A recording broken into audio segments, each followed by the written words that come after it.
कई बार ऐसा होता है कि बच्चों के बिहेवियर में काफ़ी चेंजेस आते हैं, क्योंकि एक फेज होता है कि बच्चे बड़े होने लगते हैं तो बहुत सारे चेंजेस आते हैं। पेरेंट्स बहुत परेशान रहते हैं इन चीज़ों को लेके, तो क्या पेरेंट्स बच्चों की हैंडराइटिंग के जरिए ये समझ सकते हैं कि उनके बच्चे में बिहेवियर क्यों चेंज हो रहा है? बिल्कुल, गुड और बैड। बिल्कुल, गुड और बैड का मैं तो कहता हूँ बच्चों की हैंडराइटिंग जो है वो एक पेरेंट की पेरेंटिंग की रिपोर्ट कार्ड है। अच्छा।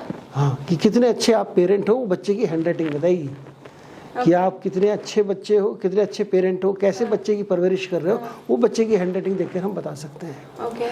बहुत सिंपल सी चीज़ है। अगर बच्चा, तो आपने देखा होगा आप भी जब लिखते हैं तो हाथ से एक प्रेशर पड़ता है पेपर के ऊपर, और कई बार आप देखते हो उसकी जो लिखा है हमने उसका इंप्रेशन नीचे कहीं काफ़ी 2-3 पेपर तक नीचे चला गया, और ख़ास तौर पे बच्चे जब लिखते हैं तो उसमें बहुत ज़्यादा इम्पोर्टेंट है, वो बहुत ज़्यादा प्रेशर होता है, ज़्यादा देते हैं। कई बच्चे अगर प्रेशर ज़्यादा देते हैं तो अच्छी बात है, तो इसका मतलब बच्चा माँ बाप से प्यार करता है, माँ बाप बच्चे को प्यार दे रहे हैं, और प्यार जो लव है वो अनकंडीशनल टाइप का है।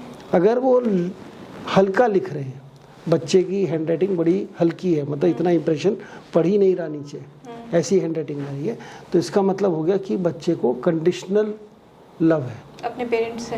पेरेंट्स कंडीशनल लव कर रहे हैं। अच्छा। मतलब कंडीशनल लव का मतलब हो गया आप इतना एग्जाम में मार्क्स लेकर आओगे तो आपको ये दूंगा, आपने होमवर्क किया तो आज मैं आपको एक हक दूंगा, आपको मैं किस करूंगा, यहाँ घुमाने ले जाऊंगा। तो एक छोटी छोटी सी जो बेसिक नीड है बच्चे की, वो उसके लिए कंडीशंस रख रहे हैं। फिर एक बड़ा इंपॉर्टेंट ट्रेट है जो बच्चों की हैंडराइटिंग में दिखता है, बच्चों के जो लिख रहे हैं एक लेटर दूसरे लेटर पे चढ़ा हुआ है, ऐसी से ओवरलैप कर रहा है, छोटे जो पूरी हैंडराइटिंग में ओवरलैपिंग काफ़ी दिख रही है, एक साइड वाला लेटर उसके पहले वाले लेटर के ऊपर चढ़ा हुआ है।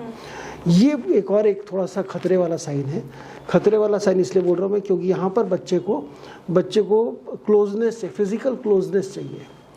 मतलब आप अगर बच्चे से दूर हैं और बच्चा आपसे मिलना चाहता है, आपसे चाहता है कि आप किससे फिजिकली क्लोज आए, ठीक है, आपको टच करे, आपको हग करे, आप उसको प्यार करें, तो वो अगर नहीं कर रहे हैं आप, तो उसके बच्चे के अंदर वो हैंडराइटिंग में ओवरलैप करेगा लेटर, उसकी कमी महसूस हो रही है। और ये भी एक बड़ा इम्पोर्टेंट है कि ये कई बार बच्चे को चिड़चिड़ा तो खैर देखो वो नेचर बनेगा ही बनेगा, बट जैसे कहते हैं ना डर, फियर, उसको एक डर होता है कि मुझे कोई ना कोई चाहिए साथ में, मैं अकेला नहीं रह सकता।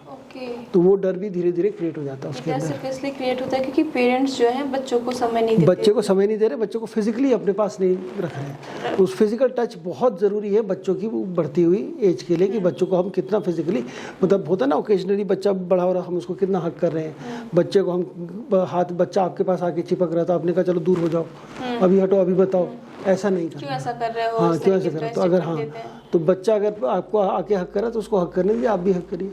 तो वो बच्चे को फिजिकल क्लोजनेस की ज़रूरत है, तो वो इम्पोर्टेंट है। तो वो भी एक बहुत बड़ा रीज़न है।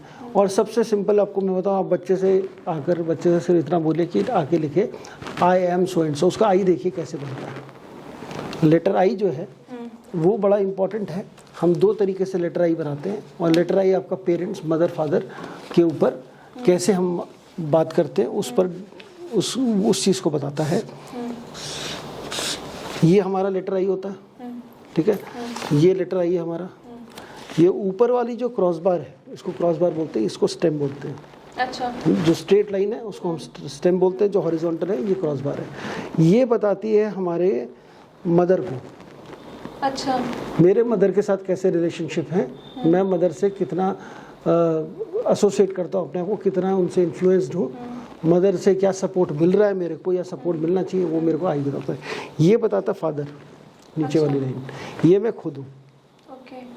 ठीक है, ये जो गैप है ये बता रहा है। गैप नहीं, ये गैप तो मैंने इसलिए स्पेशली रखा है कि ये कैसे, अगर ये गैप बनता है मतलब दूर है तो मैं दूर हूँ। अच्छा। तो मैं दूर हूँ, तो मैं किससे दूर हूँ? अब जैसे इस वाले उसमें देखेंगे आप, ऊपर की लाइन छोटी है, नीचे की बड़ी है, तो मैं पिताजी से ज्यादा दूर हूँ। तो पिताजी से ज्यादा, मतलब मैं पिताजी से ज्यादा इन्फ्लुएंस्ड हूँ। अच्छा, तो अगर लाइन बड़ी है तो मैं उनके ज्यादा क्लोज हूँ। अच्छा। या उनसे ज्यादा इन्फ्लुएंस्ड हूँ, उनको बहुत मानता हूँ। और लाइन छोटी है इसका मतलब मैं उनसे ज्यादा नहीं हूँ, अटैचमेंट नहीं है। अब अगर किसी बच्चे से आपने आई देखा और आई अगर उसका कुछ भी ऊपर नीचे डिस्कनेक्टेड है, स्टेम से डिस्कनेक्टेड है, तो इसका मतलब मुझे उस पेरेंट से या उस मतलब मदर से या फादर से मेरी अभी दूरियां हैं, मुझे मेरा कुछ डिफरेंस ऑफ ओपिनियन भी हो सकता है। और दूसरा, अगर मान लीजिए मैंने बोला अच्छा बच्चा, कोई भी बच्चा अगर आई ऐसे नहीं लिख रहा है और सिर्फ स्ट्रेट लाइन डाल रहा है, आई हम ऐसे भी लिखते हैं स्ट्रेट लाइन, मगर पेरेंट मदर फादर नहीं है, तो ये बच्चे की हैंड राइटिंग में अगर ये आ रहा है तो ये प्रॉब्लम है। आपकी हैंड राइटिंग में आ जाए तो कोई प्रॉब्लम नहीं है, क्योंकि आप अभी अपने पेरेंट्स के ऊपर डिपेंडेंट नहीं है।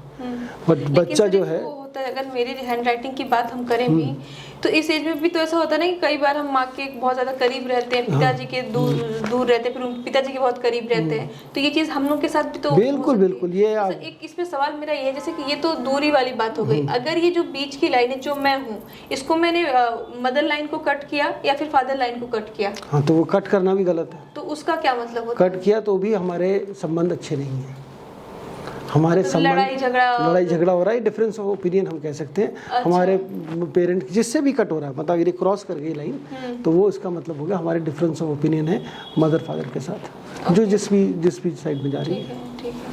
ठीक है, तो बच्चा अगर ऐसा सिंगल लिख रहा है तो उसका मतलब कि बच्चे को अभी पेरेंट्स की ज़रूरत नहीं है, या बच्चे को पेरेंट्स का सपोर्ट नहीं मिल रहा है।